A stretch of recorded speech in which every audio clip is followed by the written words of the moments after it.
में वार्ता हुई उसको तो मैं बताऊंगा ही, लेकिन संगठन के प्रत्येक अधिकारी की, पदाधिकारी की बात बिना सुने आप हाउलड़ मचाओगे, न्यूसेंस क्रिएट करोगे डेलीगेशन की बात सुन के, तो वो गलत नहीं है, क्योंकि हम एक ही परिवार के सदस्य हैं।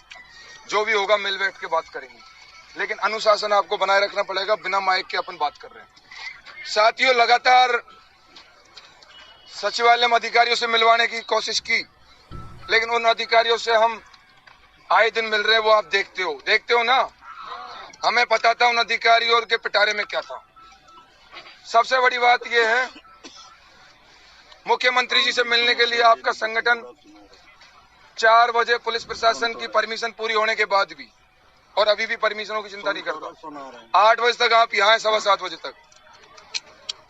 मुख्यमंत्री जी के पास हमारे संगठन का इस कार्यक्रम का मैसेज गया। उन्होंने स्पष्ट तौर पे कहा कि राज्यपाल महोदय का अभिभाषण है, उसका रिप्लाई मुख्यमंत्री जी दे सकते हैं। थोड़ा स्वास्थ्य ठीक ही हुआ है उनके ओएसडी ने कहा। जैसे विधानसभा आए तो कई विधायकों ने उनके हालचाल भी जाने। मुख्यमंत्री जी ने संविदा कमेटी के अध्यक्ष माननीय बीडी कल्ला साहब को हमारी वार्ता के लिए नॉमिनेट किया।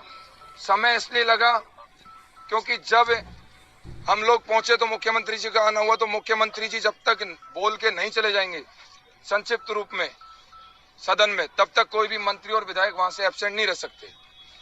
कॉन्फ्रेंस हॉल में बैठा के खुल के बात हुई, बाहर गाड़ी तक बात करते हुए आए मंत्री जी, लंबे समय तक एक एक बिंदु पर बात हुई है।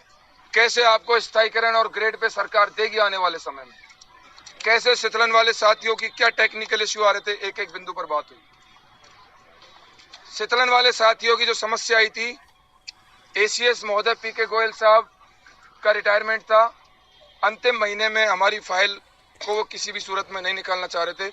वो नहीं चाहते कि आने वाले टाइम में कोई रिटायरमेंट हो रहा हूं, मेरे पर कोई पीड़ा है। मंत्री जी ने, अर्पणा अरोड़ा मैडम ने जैसे कार्यभार संभाला, उनके लिए स्पष्ट तौर पर कहा दिया कि कल ही उन्होंने ज्वाइन किया है।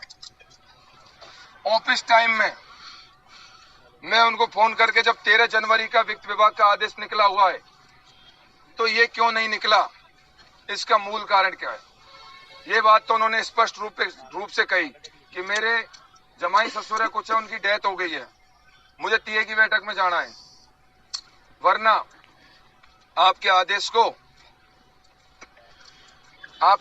को कल किसी भी सूरत में आपको साथ ले जाके टाइप करके दे देते हैं।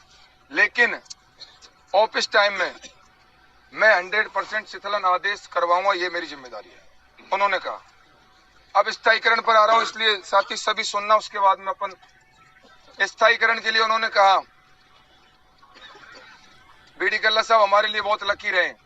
जब हम पंचायत सहायक थे, 76 दिन महापड़ाव डाला, तब बीडी कल्ला साहब के साथ मुलाकात हुई, तो बीडी कल्ला साहब ने कहा कि आपको और आगे लेके जाएंगे, तो हम विद्यालय सहायक की सीढ़ी पर आए। फिर हमारे साथी रहे, 34 दिन बीकानेर में महापड़ाव रहा, उस दिन भी बीडी कल्ला साहब से मुलाकात हुई, शीतलन के वित्त विभाग के आदेश भी निकले। सिर्फ विभागीय प्रक्रिया में समय लगा, उसका कारण है हमारे विभाग के एसीएस का रिटायरमेंट, मूल कारण। स्थायीकरण के लिए उन्होंने कहा था, मुख्यमंत्री जी बजट में हाथ में हाथ डाल के जो उन्होंने कहा, आप अगर फोटो भी देखेंगे ना तो आप कहेंगे कि यार ये कोई कसम वादे तो नहीं हो रहे हैं। आज से पहले कैसी वार्ताएं होती थी वो मैं नहीं जानता, क्योंकि मैं जितने भी डेलीगेशनों में गया हूं स्पष्ट तौर पर खुल के बात हुई है।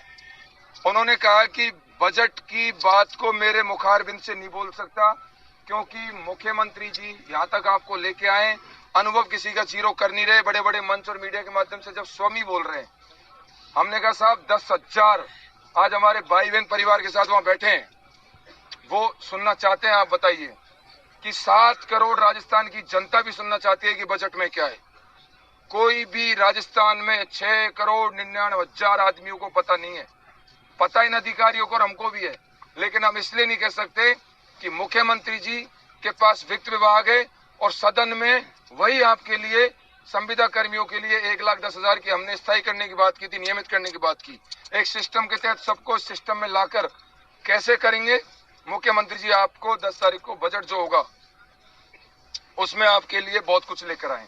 ये उन्होंने बात कही। अब आगे जो डेलीगेशन की वार्ता है वो मैंने आपको बताई है।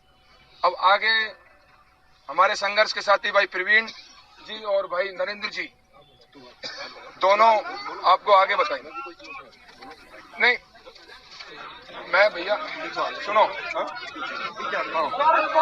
अरे पूरी बात सुनो, कार्यक्रम समाप्त नहीं हुआ है। संतुष्ट ना होना, यह दोनों हमारी मानसिकता और हमारे व्यवहार पर निर्भर करती है। सरकारें हमें क्या देंगी और सरकारों से हमें क्या मिलेगा, ये तो भविष्य के गर्त में है। लेकिन जिस तरीके से मंत्री जी ने पूरे विश्वास से हमें कहा है कि जब माननीय मुख्यमंत्री जी 1,10,000 कर्मचारियों की इस कॉन्ट्रैक्ट रूल में ले रहे हैं और नियमित करने की घोषणा कर रहे हैं, करेंगे। और अब तो उन्होंने ये भी बोल दिया कि किसी भी कर्मचारी का अनुभव भी सुनने नहीं होगा, घबराने की जरूरत नहीं है, चिंता ना करें। तो साथियों, हाँ बोलो, कार्यक्रम समाप्त नहीं कर रहे, बोलो, कार्यक्रम बोलो, आप बोलो। केवल कार्यक्रम समाप्त होने के बाद तो